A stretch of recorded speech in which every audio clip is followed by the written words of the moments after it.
Hello YouTube, Fuzz here, once again your host for today as we continue on with our Excalibur II Perfect game. And we're going to be covering section D2-17 for those following along with the Thomas's GameFaqs walkthrough, which I've linked in the video description. And you may notice that this is going to be the final section of Disc 2. Whoop-de-doos are. We're making good progress here, and from the next episode, well actually from the end of this one technically, we will be in Disc 3, and probably well more than halfway through the Excalibur II section of the walkthrough anyhow. First things first today then, just before heading back to the ether tree, you're going to want to turn on the safe travel option because you do not want any random enemy encounters at this particular point. We do need one later, but not just yet. You'll then have a whole bunch of cutscenes to go through before being forced into battle against two Mistodons, during which we're going to need to avoid all experience.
Okay, I said there was a few cutscenes there, didn't I?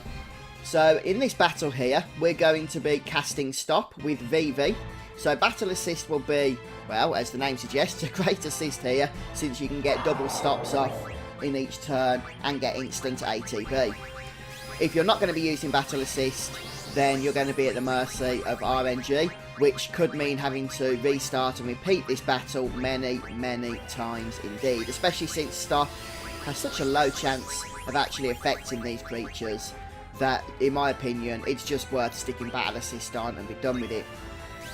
You can also use dagger and Ico to silence these guys, and that will mainly be useful for stopping their fire ability, which could potentially one-shot VV. If VV does die, or if your other characters do die, make sure you bring them back to life with Phoenix Downs. You really want to get through this particular battle within about 2, maybe 3 rounds maximum. I think it does take me a little bit longer than it really ought to. I should have perhaps restarted again, but I just got a little bit lazy by this point and wanted to get it done on this particular attempt.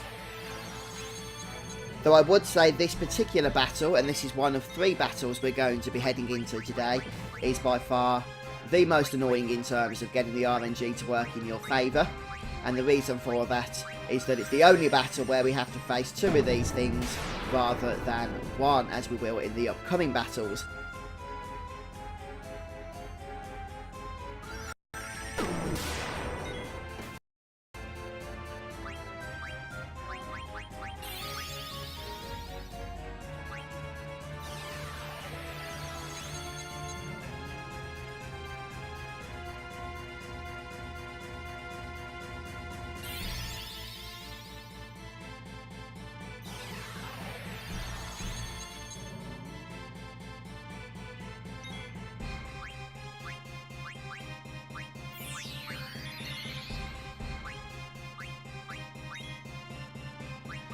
Okay, so I think this will be the final turn here, where we actually do manage to get this thing stopped. And yes, as I said, this wasn't a perfect battle by any stretch of the imagination. As you can see, even with battle assist, you are somewhat dependent on the RNG. It's just even more annoying without it.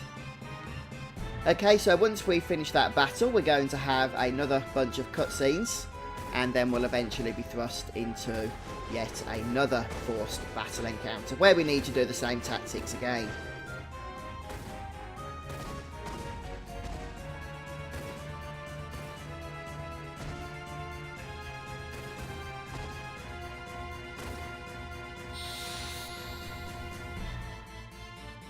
Okay, so slightly less cutscenes there. Fortunately then, there's only one of these Mistodons on this occasion. So we'll want to do exactly the same thing. I'm not sure why I've opened the item menu there. Goodness knows what I was thinking. Anyway, you want to just cast stop on this Mistodon and hopefully get it done within the first round, if not the second. But you might want to go ahead and use the silence trick again, just in case. You know, you might get to save Vivi's life if he tries to cast fire and can't. So it can be a bit of a bonus if that happens.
So we're just about to get this one done now, and yeah, it probably went on again a little bit longer than I would have liked.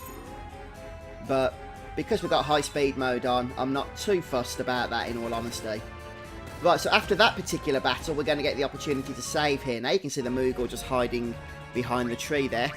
But before we actually save, we will want to just do a couple of things. So first of all is we want to make sure that Vivi and Ico have their gear removed, and that Amaranth has the power belt equipped. And just do that now. Go to Amaranth here. Yeah, there's the power belt, so we'll throw that on. And then we're going to just head over to the Moogle behind the tree. There's going to be a letter from Stiltskin that we can go ahead and read. This is Mocky. We've seen him before. And now we can go ahead, once we've gone through this letter anyway, and save our game.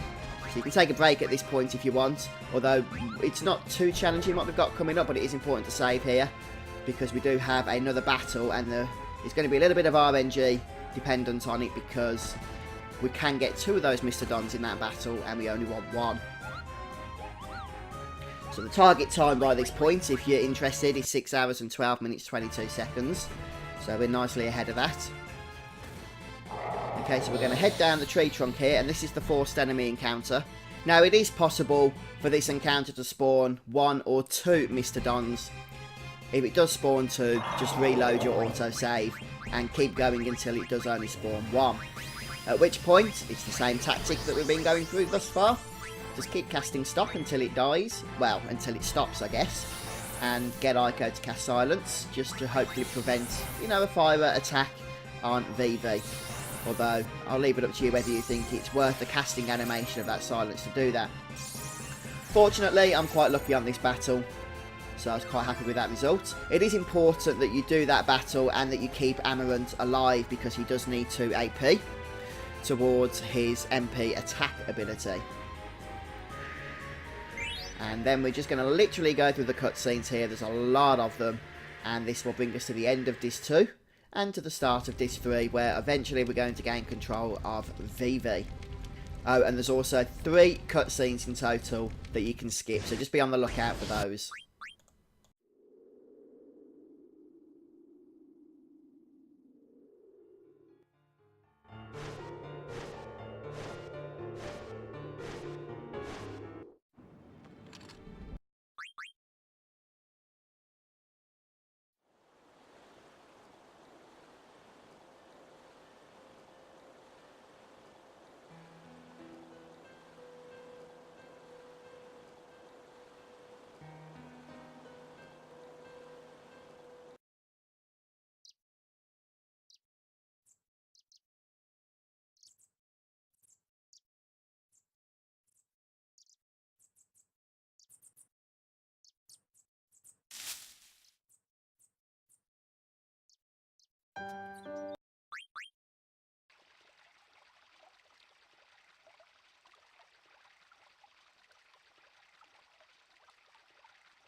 So we're actually into the next session now, which is technically D3-01.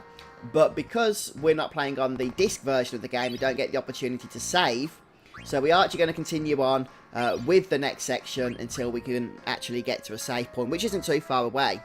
So the first thing you're going to want to do is, as soon as you enter the square here with VV, is load up this particular, what's it called? The ATE, that's it, which is called Artemision or something. But it's important you do that before heading into this section and heading back into the steeple. Once you do enter the steeple, first things first, we'll just want to climb the ladder here. And my analog stick was really not being friendly at this particular moment in the game. And once we're in here, we're going to pull the rope. This is going to give us a chest after the bell rings. And in the chest, there are going to be 5 cards for Tetramaster. And that's pretty much all we need to do here. So we're going to go ahead and go back down the rope. We're going to leave the steeple. We're not going to save just yet. We will do in a moment. We're going to go down the rope and into the building just next door to here.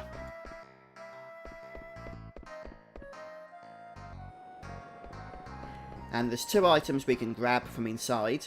One is a little bit of gil from upstairs. If you just run into this girl, you'll eventually be able to just go through her. Interestingly, she's in the same place on disc 1, but you can't get through her at that particular occasion. I'm not sure why that is. Once you've grabbed the 3 gil from upstairs, head back downstairs where there is an eye drops for us to pick up. And my analog stick was really messing me around at this point, so I was glad this episode was almost over. I think I might have been running out of battery in it. I'm not sure if that had an effect. But head back into the church steeple at this point, and we've got a bit of Mognet to do. But before we do that, speak to Stiltskin for his next set of deals. And you don't need to speak to the purple Moogle, but we do need to speak to the other Moogle and go through a whole bunch of Mognet here. So in terms of Mognet, we're going to be delivering a letter from Kupo with double P to Kupo here with 1P. And this Kupo will also have a letter for Mogrika if we watched the ATE that I just told you to watch. So once we get the I Want Mail, we know that we've done all the Mognet. We can finally go ahead and save our game and bring us to the end of this particular episode. So let's go and have a look at the time and we'll see how we're doing. So the target time is 6 hours 17 minutes 31 seconds. That's the target time up until the end of the last session, which was D2-17. We've actually started a little bit of the next session. But even so, as you can see, at 5 hours and 49 minutes, we're good.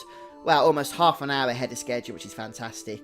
So don't forget to leave a like if you've enjoyed watching today, folks. And I look forward to coming back soon for more Final Fantasy IX. Until then, goodbye.